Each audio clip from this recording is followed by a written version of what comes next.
How to check your Windows version? I'm going to show you 3 ways to do this, everyone. Let's go.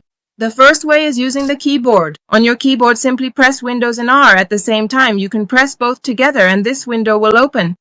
When it opens, you're going to type this in, okay? You can type it just like I'm typing.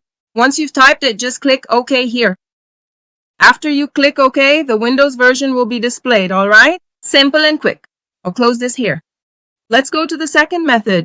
The second way is through the settings. You're going to press Windows and I, press them, and the settings window will open. Then go to System and click on System. Now scroll all the way down. You can keep scrolling.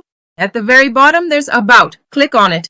And after clicking, you'll find several specifications about your device here, including the version. Let's move on to the last method. The last method is through the Start menu. Click on the Start menu here and type About your PC. Typed it in, it will show up below. You click on it and you'll go straight to the system specifications, alright? You can see all the details there, version and much more, alright? I hope I helped. If I did, don't forget to help me too. Subscribe to the channel.